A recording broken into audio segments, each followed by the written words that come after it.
Hello, my name's Dave Emery, and this is Side 1 of For the Record program number 671, titled Update on the Meltdown, Part 4, Germany, the Underground Reich, and the Global Financial Crisis. This program is being recorded on April 26th of the year 2009. I so often start broadcasts by referencing listeners to the massive website. It's a new Spitfire website, spitfirelist.com. It's got a tremendous amount of information on it. Those of you who are only listening to the broadcasts at this point are missing by far and away the greater part of the For the Record experience, to coin a phrase. This broadcast will exemplify why listeners should use the website. In particular, I'm going to be referencing one of the books that I have for download, one of the old anti-fascist books that I have for download for free on the website. I'd like to encourage people who listen to this program and take this seriously to download basically everything you can, ideally the entire website, all of the print files, all of the audio files, put them on a series of flash drives and or your hard drive, and save them for when civilization is trying to crawl up out of the darkness again, and they need a little bit of a perspective on what happened, what brought about the new dark ages, because I am, as veteran listeners would know, I'm not relatively pessimistic, I'm very pessimistic. But among the books that we're going to be referencing in this broadcast is Germany Plots with the Kremlin by T.H. Tettens, a book that preceded his book, The New Germany and the Old Nazis, in 1961. Germany Plots with the Kremlin is from 1953. We're also going to be accessing some other information from that book, and we're also going to be accessing some information from the book, The Thousand-Year Conspiracy, Secret Germany Behind the Mask, from 1943. In order to understand history, in order to understand current events, I should say, we really have to understand history. And what we're going to be looking at in this broadcast, and certainly in future broadcasts, is the role of, on the one hand, and relatively superficially, Germany, but below that, the Underground Reich, and in particular the economic network put together by Martin Bormann, utilizing Germany's cartel connections during and after World War II. The cartel connections were put in place at the beginning, in the immediate aftermath of World War I, utilizing those cartel connections in the coming Cold War and Germany's effective economic looting of Europe during the occupation were the foundations for the Bormann Capital Network. Now, use the book Martin Bormann, Nazi in Exile. It's available for download for free on the website. Don't try to read these books, by the way, on your computer monitor. I would put them on a flash drive or download them and then have them printed up. The copyrights are long expired, with the exception of Martin Bormann, Nazi in Exile, and that copyright belongs to the Manning family, and years ago I got permission to reprint the book. So please do use those books. Don't try to read them online. That book, Martin Bormann, Nazi in Exile, is not only a key to understanding these broadcasts, as I hope this broadcast will help to illustrate, it's critical in understanding the events that are overtaking this country and this world at this time. I'm going to begin by referencing an article that was sent to me by a listener. Now, this is from a magazine, an online magazine, which is Christian fundamentalist in its orientation. It has a different sort of Christian fundamentalist orientation, though. Some of their references draw on what they call biblical prophecy. I want to make it clear, in case people are not aware of it, that I am not a fundamentalist Christian, and I place no stock in biblical prophecy or in any other sort of religious prophecy. So I'm omitting where they talk about biblical prophecy here. However, this particular article from thetrumpet.com is not only well written, but has what is, in my opinion, some very good analysis. And I think because of the good writing, I think that reading this article will be effective in helping to communicate the points that I want to communicate here. And so for that purpose, I'm going to go ahead and read this article. But please do observe the caveat. This is a Christian publication, and it does sort of in apposition, it references biblical prophecy. It's also quite scholarly, and I think the biblical prophecy element is for those who are, shall we say, at the more elemental rungs of the Christian ladder, to coin a term. But please observe the caveat about the biblical prophecy here. That notwithstanding, I think the article is well written and valuable. In particular, I think the emphasis here will lend itself well to an oral presentation. So here goes to begin with. This is an article from The Trumpet, and from their online edition, thetrumpet.com. This is called "Germany Anticipated This Financial Crisis 60 Years Ago." It's by a fellow named Brad McDonald, who is one of their columnists, and it's dated March 19th, 2009. And the subtitle is, "Some Germans Are Not in the Least Bit Surprised by the Global Economic Collapse. Here's Why."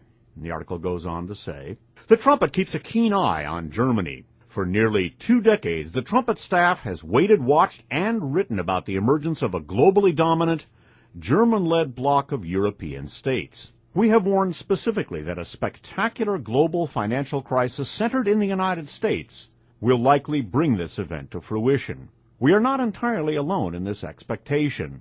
The following is a snippet from a secret memorandum written by high-ranking German officers and distributed among an elite group of German leaders in Bonn and other parts of the world. It is an electrifying picture of current events." Now, before I go ahead and read this excerpt, let me note that this is an excerpt from a Madrid circular letter that was put together by the Nazi government in exile that effectively ran not only Germany through a secret network of control called a Führungsring. We talk about this in AFA number 37 at great length. It's dealt with at great length by T.H. Tettens in his aforementioned book, The New Germany and the Old Nazis, from 1961. This is not only put together by for circulation among an elite group of German leaders in Bonn, but for what I call the Underground Reich, a Third Reich that went underground and underwent a global diaspora. Probably the best-known place is Latin America, but it went to a lot of other places, the Middle East, Australia, and eventually and primarily the United States. That Underground Reich has effectively run Germany, and the Bormann economic network, about which I spoke earlier and which is the focal point of the book Martin Bormann, Nazi in Exile, controls not only the German economy and the German core corporations, but it is what one banker referred to as the greatest concentration of economic power under a single control in all of world history. And its behavior through the German core corporations and the German commercial banks is front and center in the analysis presented here. But this secret memorandum is that Madrid circular letter from 1950, and it's not made entirely clear here by the author exactly what it is. This circular letter was put together by the Underground Reich, specifically for consumption of its various members around the world, and for its elite group of German leaders in Bonn, which was controlled by the Underground Reich. This again was written in 1950, and that Madrid circular letter is reprinted in its entirety in an appendix to Germany Plots with the Kremlin by T.H. Tettens from 1953. Here's the excerpt, and again, this is in 1950.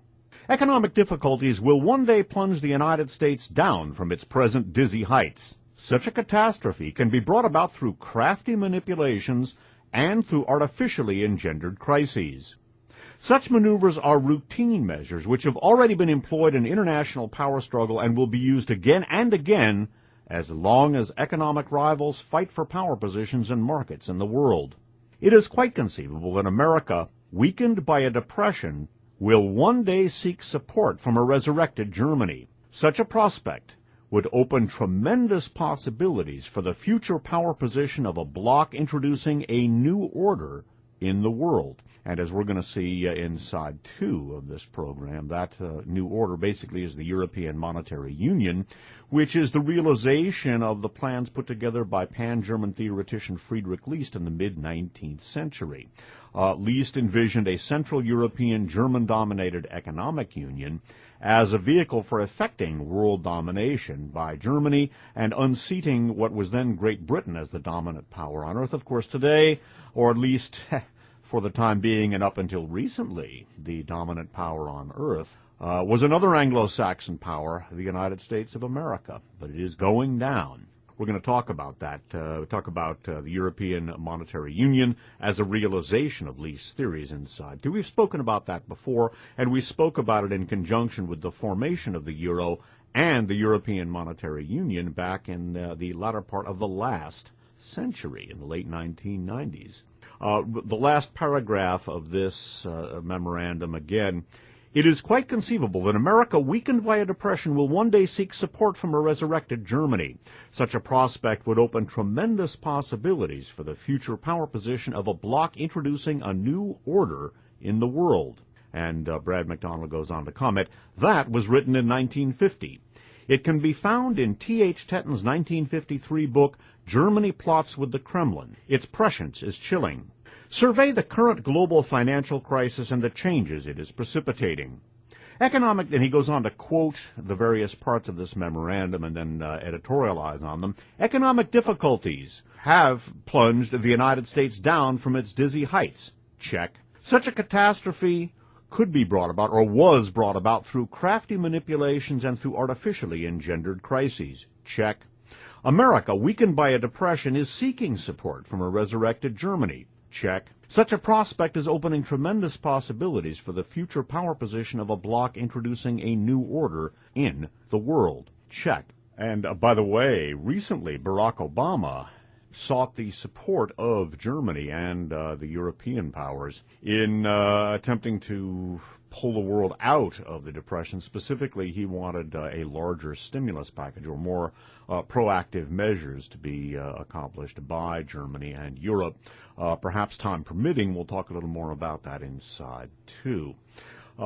Continuing, however, with the analysis presented here by The Trumpet, again, a Christian publication, I think their analysis is accurate and it's well written, and I think it, again, is useful for the oral presentation of this. I do not place any stock in biblical prophecy or their use of same. So with that caveat, let's continue.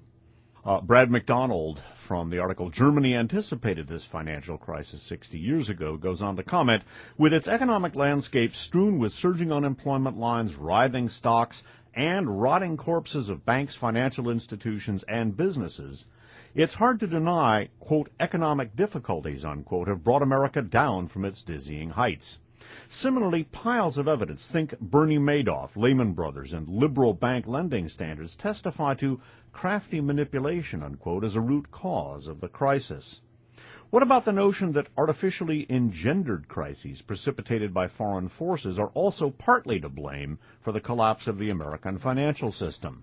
British author and historian Sarah Moore recently delved into this historically significant, eerily familiar trend. Armed with facts and historical precedent, Moore details in the European Journal how Germany, employing a similar formula to what it used in the 1930s, is craftily manipulating EU economic policy in an effort to undermine the U.S. One fundamental cause of the credit crisis in America, Moore suggests, was Germany's exploitation of the euro.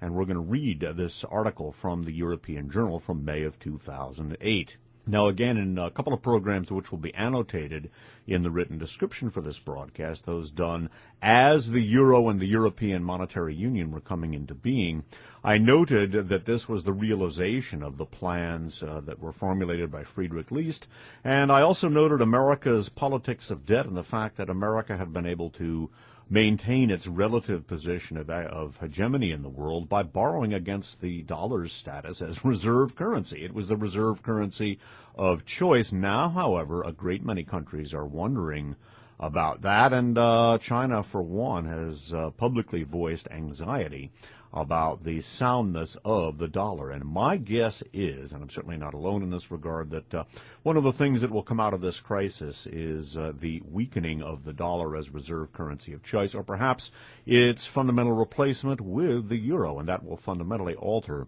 America's position in the world. In fact, it's already been pretty fundamentally altered already. The Bush administration didn't leave much untouched in that respect. We're going to go into this article later, however. Returning once again to Brad McDonald's Trumpet article, armed with facts and historical precedent, more details in the European Journal how Germany, employing a similar formula to what it used in the 1930s, is craftily manipulating EU economic policy in an effort to undermine the U.S. One fundamental cause of the credit crisis in America, Moore suggests, was Germany's exploitation of the euro. This interesting argument deserves close scrutiny. When the euro first came online in January of 1999, the European Central Bank, headquartered in Frankfurt, patterned after Germany's Bundesbank and heavily influenced by Germans, ensured interest rates remained at around 2%. This was done in part to help stabilize and promote the growth of the German economy. By maintaining low interest rates, Moore says, the German-led ECB caused global investors to flock to higher-yielding U.S. treasuries, distorting money markets and facilitating easy credit in America. The ECB's policy, Moore says, helped prime American credit markets for rupture. This became inevitable after December of 2005, when the ECB, having maintained low interest rates for years, raised interest rates 7 times in a row. In late 2007, with Europe offering higher, increasingly attractive interest rates, cash was flowing briskly into Europe and less briskly from America. Together with the housing crisis, the ECB's calculated diversion of money away from America and into Europe was at least partly responsible for the American credit crisis. According to Moore, it was when the ECB raised its interest rates for the 8th consecutive time in July of 2008 that, quote, stock markets around the world collapsed, unquote. The idea that Germany precipitated the current global economic crisis is intriguing. It's an argument that grows stronger if you factor in the documented proof showing German leaders planned 60 years ago that, quote, an artificially German, it said in brackets, German-engendered crisis, unquote, would one day bring the U.S. economy down and send America scrambling to Germany for assistance. Barely a day passes without a chorus of American voices, journalists, economists, business leaders, politicians, and even the American president requesting Europe, particularly Germany, to do more to rescue Europe and the rest of the world from the economic chaos. The latest brouhaha between America and Europe, for example, was sparked by President Barack Obama's most recent request that Europe, and especially Germany, lighten the burden of the global economic crisis by enacting the largest stimulus packages for flailing European economies. Lamenting in the New York Times on Monday, that was in March, a prominent economist, Paul Krugman, said he feels Europe is not doing near enough to combat the global economic downturn. It is not uncommon to hear world leaders talking about the need for a new world order, one many agree that needs to be centered in Europe. America's plea to Europe, and Germany in particular, is desperate and definitive. The world needs you to do more to rescue it from economic calamity. As this predicament intensifies, it will continue to create tremendous possibilities, unquote, for Germany. Watch Germany intently. We don't know if the men who wrote the secret memorandum in 1950 are still alive today. That is in and of itself inconsequential. The more important question is there strategy for a German New World Order still being pursued? It is becoming harder to deny that it is. There will be some who will look at the global economic meltdown and the fact that it is causing both Europe and America to rely more on Germany, admit that this aligns perfectly with the documented Germanic designs, and consider it an unusual coincidence. But doesn't Germany's age-old penchant for global dominion, its provocative role in the 2 largest wars in history, the fact that it is documented that after World War II, Nazis planned to do it again, the current explosive and uncertain world conditions, and the nightmare scenario of another Holocaust make this a subject worthy of deep investigation? By the way, the reference to another Holocaust here is the possibility of nuclear war in the Middle East. Brad McDonald does not there, of course, talk either about Friedrich List and his program for German world domination, executed, or basically formulated in the mid-19th century. The European Monetary Union and its euro currency are the realizations of that. The Bormann Economic Network, the Bormann Capital Network, is one of the principal vehicles that certainly sits astride Germany and much of the world economy and the European Monetary Union. We'll talk more about that and more about the decades, even centuries-long program that the Germans, I don't agree with their philosophy, but one cannot but admire the precision and determination of the execution of their strategy. We'll talk about that more inside, too. We're going to turn now to a reading of the European Journal article by Sarah Moore that was alluded to in that story. This is from the European Journal from May of 2008. It's by Sarah Moore, who is described as the author of two books, Peace Without Victory for the Allies, 1918 to 1932, and How Hitler Came to Power. And this article is called Germany, an Emerging Superpower, Comparisons with the 1930s. And it reads, having previously written two major books, Peace Without Victory for the Allies, 1918 through 32, and How Hitler Came to Power, Sarah Moore offers some valuable insights into Germany as an emerging superpower through drawing comparisons with German power in the 1930s. Now, what Sarah Moore does here is to compare German economic policy in the late 1920s with German economic policy today. Now, according to Moore, we should perhaps remember that one of the primary dynamics of the global economy in the 1920s were the Dawes and Young Plan and the reparations loans that were made to Germany, or the loans that were made to Germany so that it could repay its reparations payments under the Treaty of Versailles. What German Chancellor Brüning did was to structure the German economy in such a way as to hoard the cash that had been channeled to it, largely as a result of the Webb-Pomerine Act, a loophole in the Antitrust Act of 1913. That act made monopolies illegal, but what the Webb-Pomerine Act did was to make it legal for cartels to exist. Cartels are international monopolies. And what the robber barons in this country did, they were astride the U.S. economy, and in order, and this is a familiar refrain, to escape constricting regulation and its resulting negative implications for profit-making, the enormous capital profits that were derived from the American economic boom of the 1920s, the Roaring Twenties, were not reinvested into the American economy. Instead, they were invested abroad, primarily in Germany, Japan, and to a lesser extent, Italy. Those countries invested that money largely in strategic heavy industry, used the resulting munitions and armaments to conquer Europe and Asia, respectively. They then basically looted all of the liquid capital of those continents, stored it, and even though Japan and Germany were defeated on the battlefield, they won economically and ultimately politically because they had successfully looted Europe. And when the cartel arrangement was put back in power at the conclusion of World War II, and basically the same interests were put back in power in Europe and in Japan, in order to fight the Cold War, they wound up the economic and consequently political winners of World War II. What Sarah Moore talks about is the fact that Chancellor Brüning of Germany increased taxes, held down wages, and turned Germany into the world's largest exporter, which was sitting on mountains of cash. But because unemployment was very high and the average lot of the German worker was desperate indeed, many people were fooled into believing that Germany was actually a very deprived country.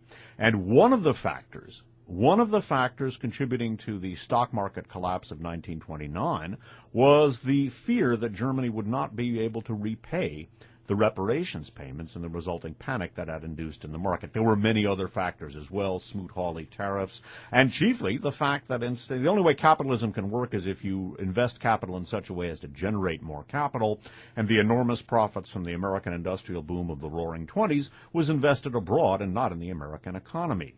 And then at the end of World War II, we recapitalized Germany again under the Marshall Plan, and the enormous capital of the Bormann organization was then eventually channeled back into Germany in the mid-1950s, and it was that rechanneling of basically the loot from World War II, plus all of the capital Germany held to begin with, that was responsible for the, quote, economic miracle, unquote, of Germany. It is Sarah Moore's position that what Germany is doing now is very similar to what they were doing in the late 1920s, and it is her opinion that fiscal policy convinced many that Germany was poor and would not be repaying its reparations payments, and that was one of the things that panicked the markets. By the way, in the early 1990s, I remember seeing ads in the Wall Street Journal for the repayment of loans that had been made, basically bond issues that had been made under the Dawes and Young plans. Those were still being paid back in the 1990s. Here, however, for purposes of consumption and comparison, is Sarah Moore's article, Germany, an Emerging Superpower, Comparisons with the 1930s. She compares German economic policy in the run-up to the Great Depression and World War II in the late 20s with German economic policy today. She writes, A reassessment of how Germany's deflationary policies contributed to the Great Depression in the 1930s and to her rise to power is long overdue. When in 1930 Heinrich Brüning became Chancellor of Germany, he told his friends in the unions that his chief aim was to liberate Germany from paying war reparations and foreign debt. He felt that if he diverted all Germany's efforts into exports, it would weaken the ability of America and the Allies to force Germany to pay her IOUs if she chose not to. The German unions therefore agreed to Brüning reducing wages, raising taxes, and diverting all industrial activity into exports so as to bring pressure on the Western powers, not realizing to what extent this would mean misery, unemployment, and a diminution of power for the workers. By the way, let me change the time frame here. Brüning came to power in 1930, but there was already worry in the late 20s that Germany would not be able to repay its loans, and there was some interesting maneuvering in 1929 with Germany basically making a play on the gold market. Now, a lot of the countries are no longer on the gold standard, but we'll continue here with Sarah Moore's analysis. Brüning's initiative was successful. Millions of people abroad were fooled into believing that Germany herself was really poor and not just her hapless citizens, even though Germany was the greatest exporter in the world with a mountain of cash in the bank. 70 years after the Treaty of Versailles, consensus has at last been reached that the legend of the vindictive treaty was a fable. Yet historians have hesitated to draw new conclusions about the Great Depression, namely, if German politicians escape censure for their actions in the 20th century, will they be tempted to use deflation for political purposes in the 21st century? It is true that modern Germany is a very different nation from the 1930s. She is a model of democracy and a pillar of the international community. Yet, this must not stop us from voicing our alarm if we see parallels with the Great Depression. The world economy is huge compared with the 1930s, but if Germany imposes a deflationary policy on Europe, it can have an effect worldwide because the European Union comprises nearly 500 people with money to save or spend. The European Central Bank is located in Frankfurt and modeled on the German Bundesbank. When the euro was first introduced, interest rates were kept at 2%, causing a slump in the value of a euro and a mass exodus of surplus funds. However, since 2005, European interest rates have risen 8 times, causing the euro to rise over 50% against the dollar by 2007, both because of the dollar's weakness and to the rise in Europe's interest rates. Foreigners' faith in the euro rests primarily with Germany. Other Euroland countries' economies are not so strong. Indeed, Germany's European neighbors have suddenly discovered that Germany effectively imposed a wage freeze, unquote, on its workers after the adoption of the euro in 1999, clawing back 40% in labor competitiveness against Italy, 30% against Spain, and 20% against France by 2007. Britain's bankers shed few tears over France and Italy when they complained of the ECB interest rate rises making their businesses uncompetitive, or even Spain hit by an ECB-created property bubble. Britain's pound was strong in the spring of 2007. It had moved tightly with the euro, unquote, for the last 3 years, but as it had always paid a little more in interest than the euro, many European countries held their balances in pounds. However, in July of 2007, the Bank of England decided, in view of Britain's rising inflation, that it would raise British interest rates too, 1 month after the ECB. Unfortunately, the combination of the American subprime crisis, an over-leveraged home market, and the final European interest rate rise was too much to bear. The mortgage lender Northern Rock cracked, and Britain itself suddenly seemed fragile too. We'll continue with this analysis and others on Side 2 of this program. However, this concludes Side 1 of For the Record program number 671, Update on the Meltdown, Part 4, Germany, the Underground Reich, and the Global Financial Crisis. This has been recorded on April 26th of the year 2009. My name's Dave Emery. Thanks for listening. Hello, my name's Dave Emery, and this is Side 2 of For the Record program number 671, Update on the Meltdown, Part 4, Germany, the Underground Reich, and the Global Financial Crisis. This program is being recorded on April 26th of the year 2009. We're going to plunge right in and resume with what we were talking about on side one of the program, or at the conclusion of side one.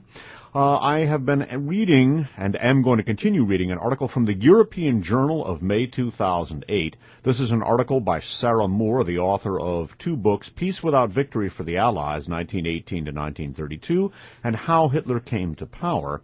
The article is titled Germany, an Emerging Superpower, Comparisons with the 1930s, and what it does is to compare Germany's deflationary economic policies in the present time, or really in the late 1990s and early 2000s, when the European Central Bank and the European Monetary Union and the Euro came into being, with German economic policy executed under Chancellor Brüning in 1930, in which Brüning basically raised taxes and slashed wages, and wound up hoarding cash and continued Germany's status as a huge exporter, but the average German was suffering greatly, and this convinced many that Germany was too poor to pay back her reparations payments. And it is the contention of Sarah Moore that with the European Central Bank having kept rates relatively low, interest rates low in the early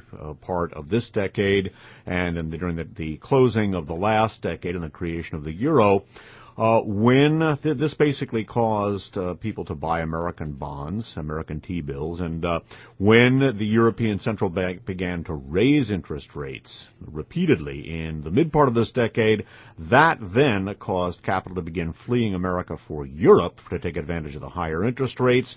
And that in turn left people who had gone for the variable mortgages and the subprime related instruments to collapse, basically, when the variable rate mortgages began to go up and people with subprime ratings could no longer pay those, and the various debt instruments that had been executed, turning that debt into, in effect, assets, they went down. And it is the contention of Sarah Moore here that German deflationary policy in the 1930s and German deflationary policy today may very well be executed for the same reason, namely boosting Germany into the world driver's seat. We're going to overlap a few sentences with what we concluded side one with. Again, Sarah Moore, Germany and Emerging Superpower, Comparisons with the 1930s. And Moore writes, foreigners' faith in the euro rests primarily with Germany. Other Euroland countries' economies are not so strong. Indeed, Germany's European neighbors have suddenly discovered that Germany effectively imposed a wage freeze, unquote, on its workers after the adoption of the euro in 1999, clawing back 40% in labor competitiveness against Italy, 30% against Spain, and 20% against France by 2007. Britain's bankers shed few tears over France and Italy when they complained of the ECB interest rate rises making their businesses uncompetitive, or even Spain hit by an ECB-created property bubble. Britain's pound was strong in the spring of 2007. It had moved tightly with the euro for the last 3 years, but as it always paid a little more in interest than the euro, many European countries held their balances in pounds. However, in July of 2007, the Bank of England decided, in view of Britain's rising inflation, that it would raise British interest rates too, 1 month after the ECB. Unfortunately, the combination of the American subprime crisis, an over-leveraged home market, and the final European interest rate rise was too much to bear. The mortgage lender Northern Rock cracked, and Britain herself suddenly seemed fragile too. In a way, one could say that the present credit crisis is the delayed result of the euro's arrival. Germany was the strongest country in Euroland at its inception, but outsiders worried that she was still nursing a hangover from her reunification party in 1990. She was allowed to breach EU rules that stipulated that annual government deficits must not exceed 3% of GDP, and the ECB also promised to keep European interest rates at 2% to help the German economy. This encouraged the world's spare cash to avoid the euro and to seek higher returns in the U.S. The Asian economies accumulated vast sums from exports and piled them into dollars. So the bankers had the bright idea of lending money to the underprivileged so they too could share in the American dream. Instead of living in dirty, dope-addicted neighborhoods, they moved into detached houses with gardens and driveways. The trouble was that the subprime mortgages started with low interest rates, which soon became higher. Money began to ebb away from the U.S., attracted by rising interest rates in Europe.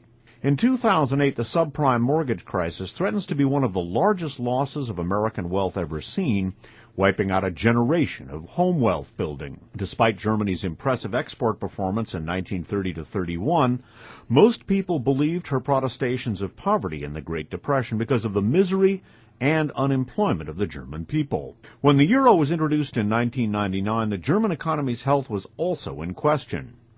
Yet in 2003, Katinka Barisic of the Center for European Reform wrote an article called Germany, the Sick Man of Europe, which asserted that Germany, with its flourishing high-tech sector, was not as infirm as many made out. Once more, the world's largest exporter, she was also the principal trading partner for most Eastern European countries joining the EU. Katinka Barisic, actually, that's B-A-R-Y-S-C-H, Katinka Barisic declared that what distinguished Germany from most of its peers, unquote, was the weakness of domestic demand. Indeed, after the arrival of the euro, German workers suffered years of stagnant or declining wages. Then, the German government, in an admittedly pale comparison with 1930, decided to cut corporation tax and give other advantages to industry and to raise value-added tax, bringing pain to the workers in order to pay for it. Naturally, in January of 2007, the German unions asked for more money to compensate them for the increase in taxes.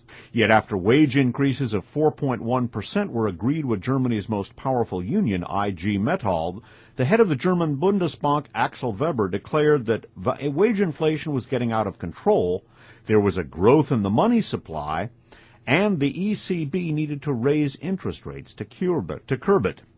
On May 18th of 2007, France's bank chief, Christian Doyer, flatly contradicted Weber's comments on inflation. Yet, Euroland interest rates were still raised to 4% with the expectation of more, causing money to pour out of the dollar into the euro and an escalation of the American subprime crisis. The ECB has since flooded markets with short-term money, but despite the rules being bent when the euro was first introduced to aid the German economy, Bundesbank chief Axel Weber and ECB chief economist Jürgen Stark have remained deaf to pleas, which would really help the world in 2008, to bend the rules and allow ECB interest rates to fall. If one is looking at pre-war parallels, one could chart the ebb and flow of money across the Atlantic Ocean. In the late 1920s, because of her strident propaganda, Germany was viewed as poor and less guilty of the war in 1914, but modern historians and economists now believe her to have been primarily responsible for the Great War, and by 1928 more powerful than she was in 1914. European money, including an unspecified amount of German cash, flowed into Wall Street in 1928 and 29. At the end of April of 1929, with a New Deal beckoning over the payment of war reparations, Germany put her interest rates up by a full 1% to 7%, prompting interest rate rises in Austria, Poland, and Hungary. From June of 1929, Germany was reported purchasing substantial quantities of gold, an alarmed France following 1 month later. Germany and France's gold purchases were so large that they eventually prompted expectations of a rise in the British bank rate as all the major countries were on the gold standard.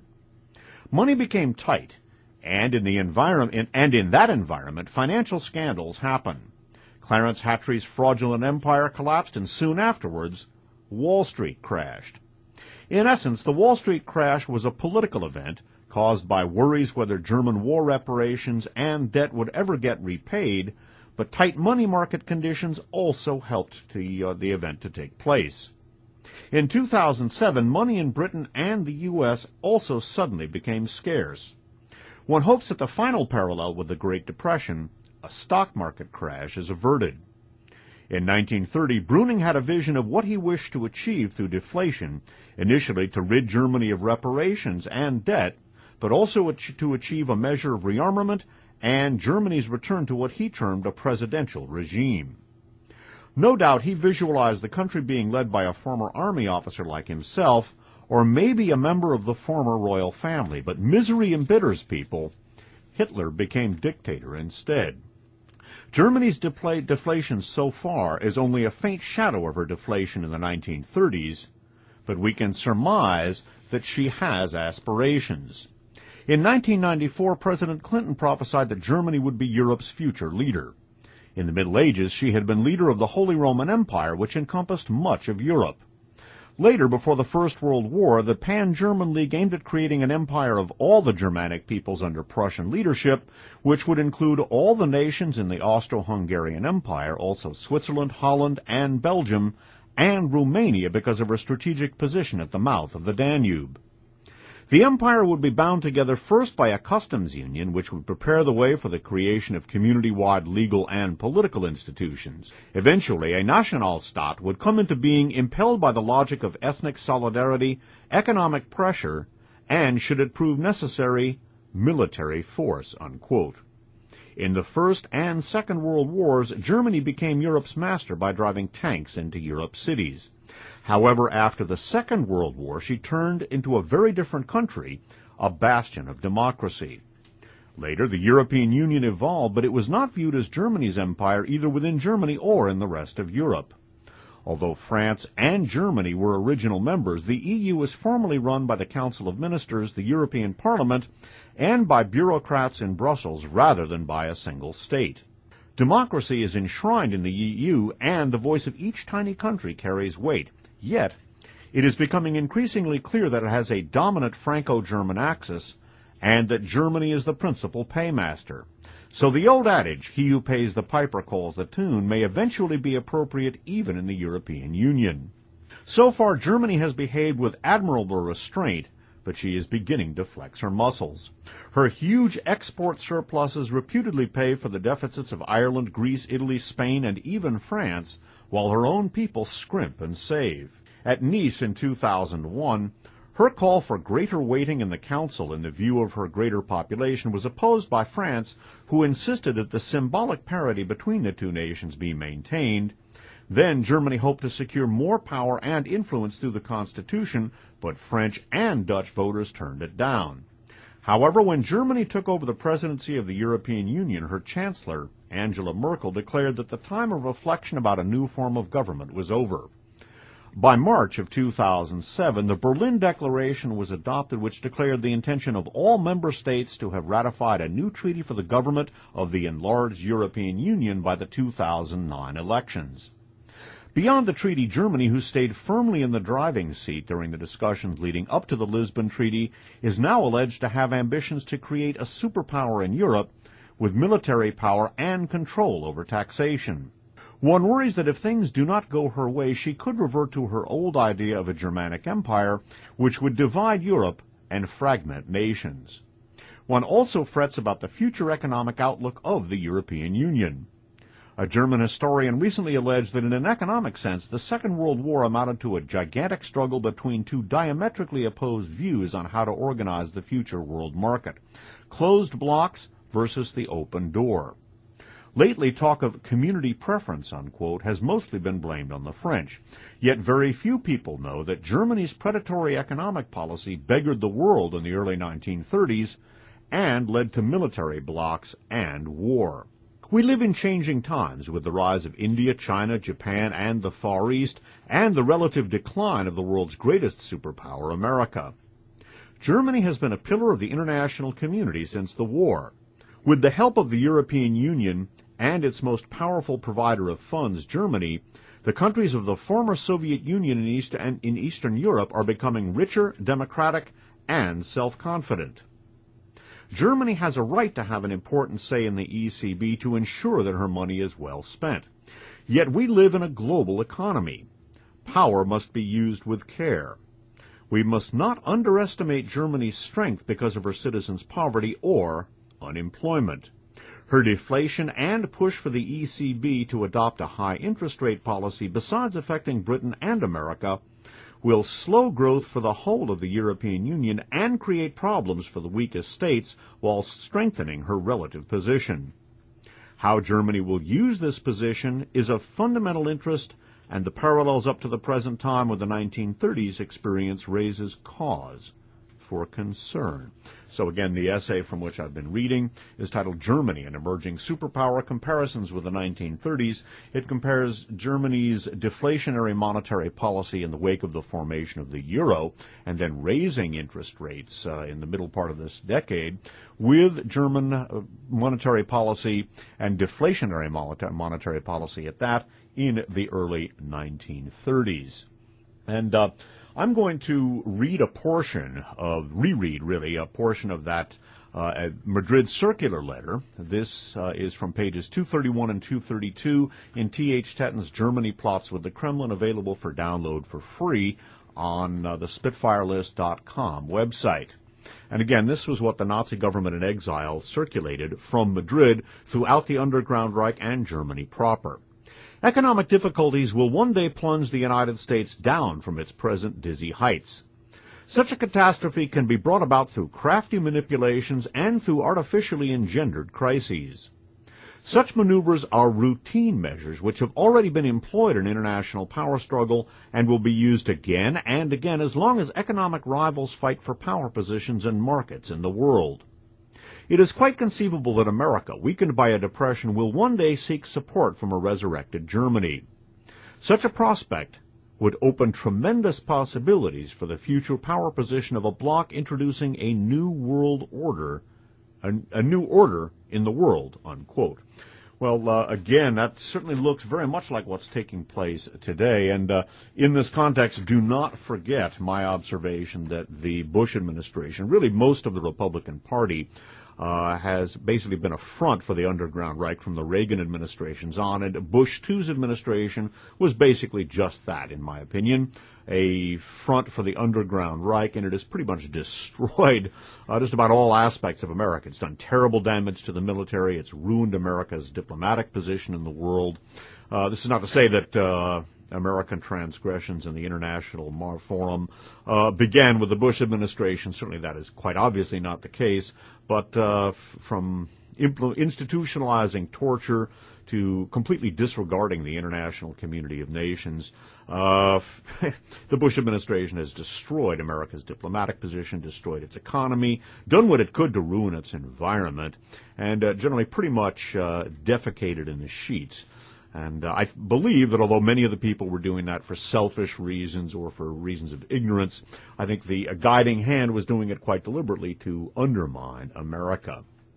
What I'm going to do is to recapitulate something I've spoken about in the past. Now, in evaluating the assertions made in this broadcast, listeners should reference a number of past programs, and in particular, a couple of programs I did about the coming of the European Monetary Union and the introduction of the euro, those done in the late 1990s and 2000. And also a program that I did, for the record, 99, Tides of 20th Century Capital Flow.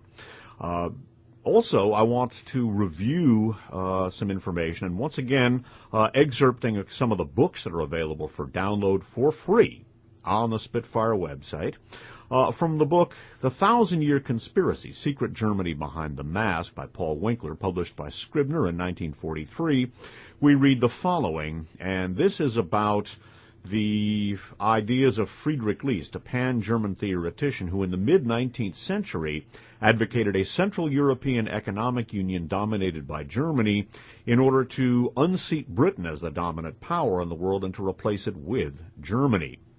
And in that regard also, people should take into account the book Martin Bormann, Nazi in Exile, and in particular, Paul Manning's discussion of how the various European economies were folded into the German economy after conquest. Other good accounts of that, one comes in the book The Crime and Punishment of I.G. Farben by Joseph Borken. There's also a good discussion of that in the book The Splendid Blonde Beast, Money, Law, and Genocide in the 20th Century by Christopher Simpson. But in The 1,000-Year Conspiracy, Secret Germany Behind the Mask, published in 1943 by Paul Winkler, there's good discussion of Friedrich List's theories, which were then put into effect. Winkler writes, Charles Andler, a French author, summed up certain ideas of List in his work The Origins of Pan-Germanism, published in 1915. Quote, "It is necessary to organize continental Europe against England. Napoleon I, a great strategist, also knew the methods of economic hegemony. His continental system, which met with opposition even from countries who might have profited from such an arrangement, should be revived, but this time not as an instrument of Napoleonic domination. The idea of united Europe in a closed trade bloc is no longer shocking if Germany assumes domination over such a bloc and not France. Belgium, Holland, Switzerland, willingly or by force, will enter this customs federation. Austria is assumed to be won over at the outset. Even France, if she gets rid of her notions of military conquest, will not be excluded. The first steps of the Confederation would take to assure unity of thought and action would be to establish a joint representative body as well as to organize a common fleet. But of course, both the headquarters of the Federation and its parliamentary seat would be in Germany. Note that the European Central Bank is located in Frankfurt. Various first-hand reports have given us a fairly accurate picture of the manner in which Nazi Germany is applying the principle of economic collaboration to the occupied countries, and how through her agents she has seized control of all the great industries of France, Belgium, and Holland. We have also seen how she has allowed the whole of her economic policy to be dictated by Hjalmar Schacht. All this indicates clearly that Hitler is merely applying the century-old theories of least in the economic sphere. By the way, for more on the German economic occupation of Europe, a number of books, including Germany's Master Plan, available for download for free on the Spitfire website, will give you an accurate background, in addition to the texts already cited. Now, what we're going to do next is to examine an excerpt from the book Germany Plots with the Kremlins by T.H. Tettens. It was published in 1953. And what we're going to look at is some jottings written by Dorothy Thompson, a journalist with the New York Herald Tribune. Now, Dorothy Thompson is writing in the New York Herald Tribune on May 31st of 1940, and on page 92, T.H. Tettens reprints her comments. And this is what the Germans plan to do in the event of a military victory. Pay close attention.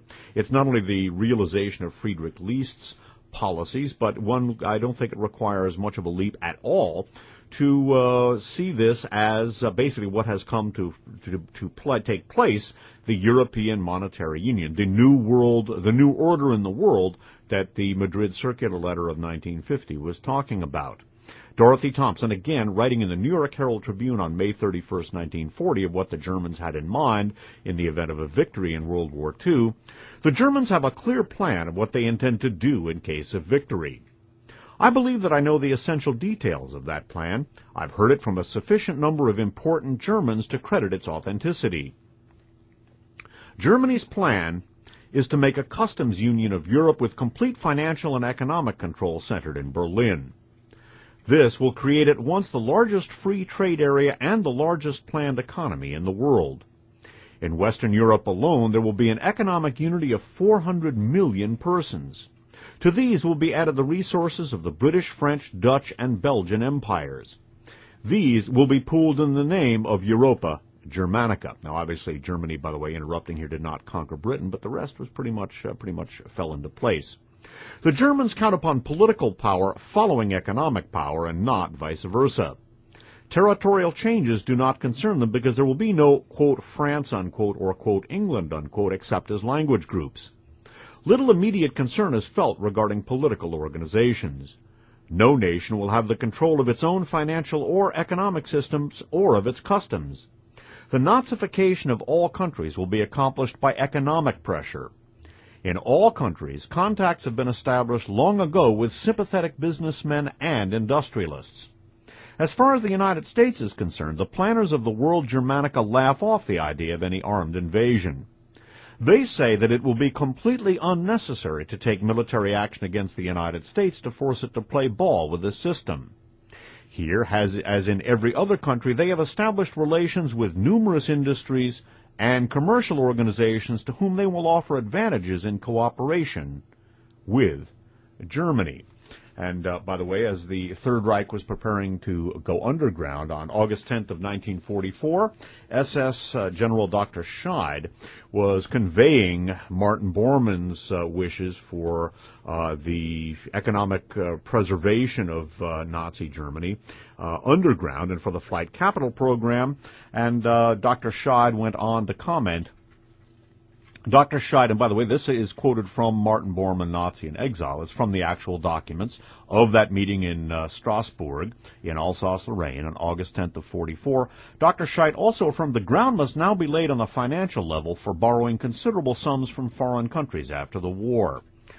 As an example of the kind of support that has been most useful to Germany in the past, Dr. Scheid cited the fact that patents for stainless steel belong to the Chemical Foundation New York and the Krupp Company of Germany jointly, and that of the United States Steel Corporation, Carnegie, Illinois, American Steel and Wire, National Tube, etc., were thereby under an obligation to work with the Krupp concern.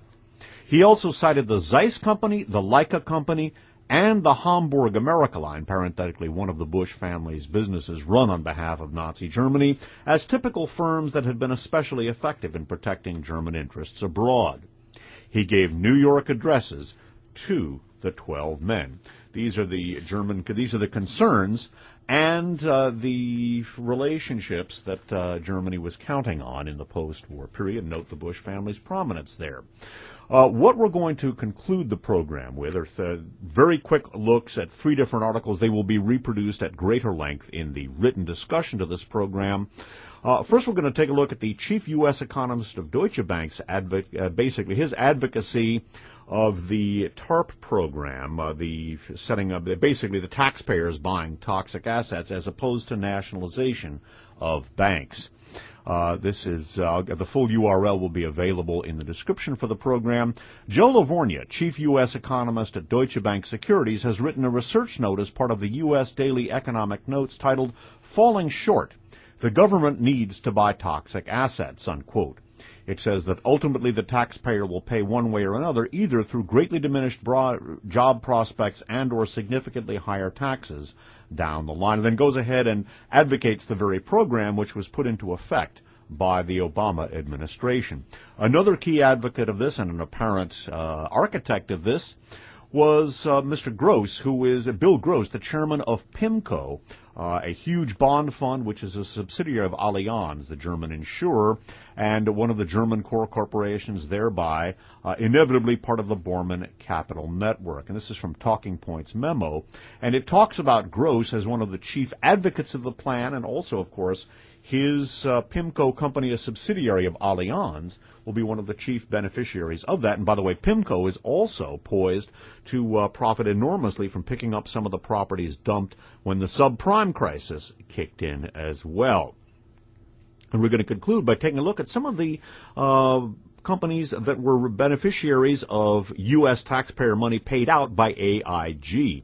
In addition to Goldman Sachs at $12.9 billion and Merrill Lynch at $6.8 billion, we have Bank of America, Citigroup, and Wachovia. But other companies that received a lot of money, Société Générale of France, and the French economy was subsumed into the Third Reich's economy, and Deutsche Bank of Germany received a lot, as did UBS of Switzerland, another Bormann bank.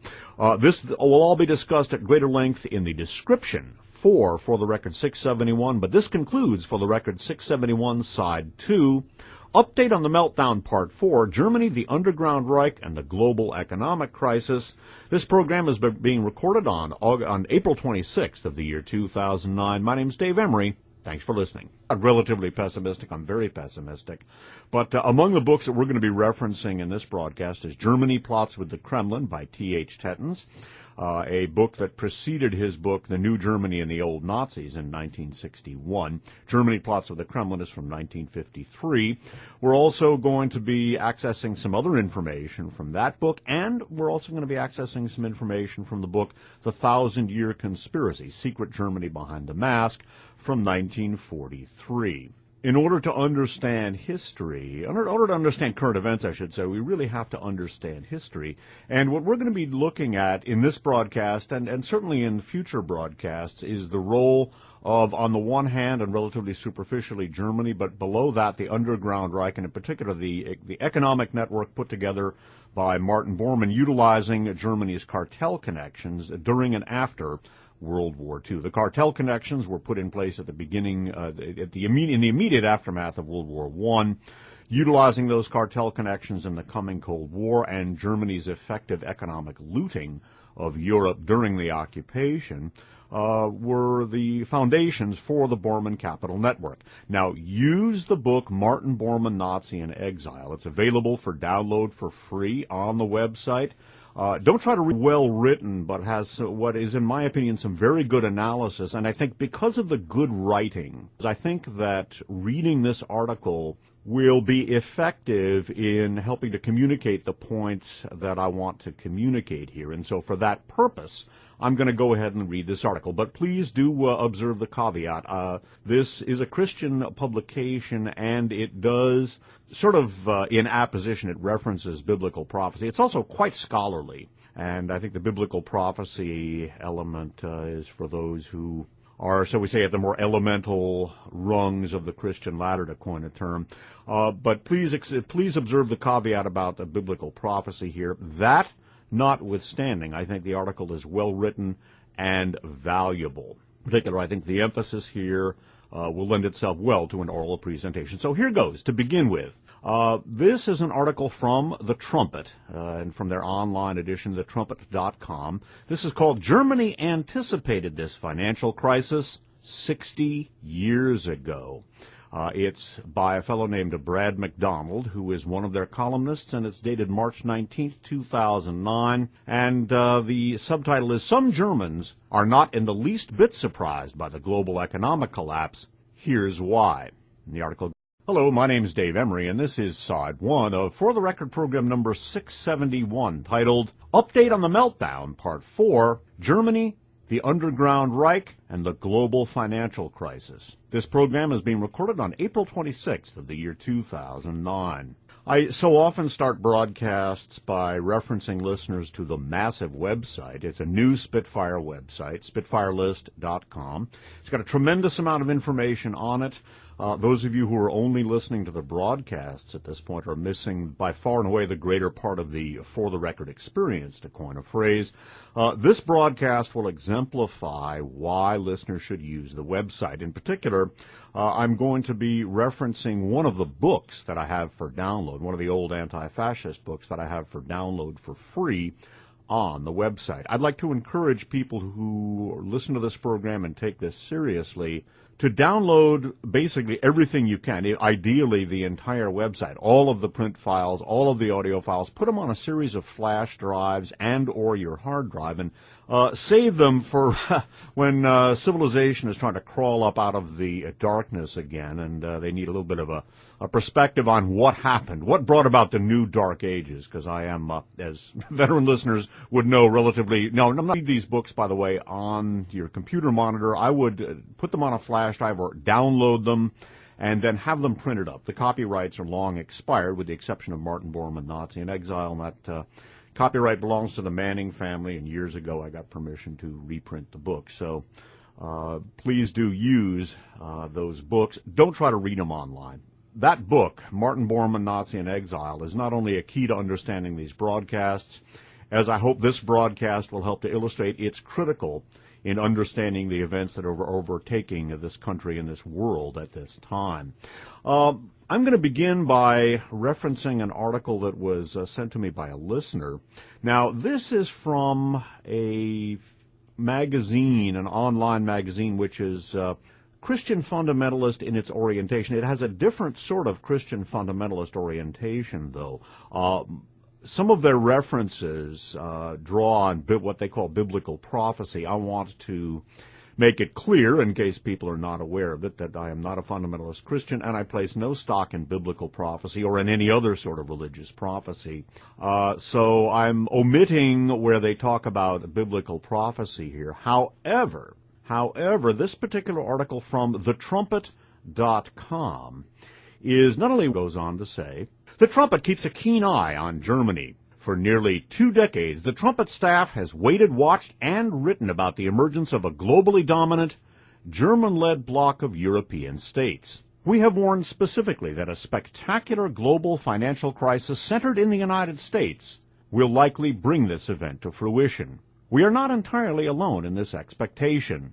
The following is a snippet from a secret memorandum written by high-ranking German officers and distributed among an elite group of German leaders in Bonn and other parts of the world. It is an electrifying picture of current events. Now, before I go ahead and read this excerpt, let me note that this is an excerpt from a Madrid circular letter that was put together by the Nazi government in exile that effectively ran not only Germany through a secret network of control called a Führungsring. We talk about this in AFA number 37 at great length. It's dealt with at great length by T.H. Tettens in his aforementioned book, The New Germany and the Old Nazis from 1961. This is not only put together by for circulation among an elite group of German leaders in Bonn, but for what I call the Underground Reich, a Third Reich that went underground and underwent a global diaspora. Probably the best-known place is Latin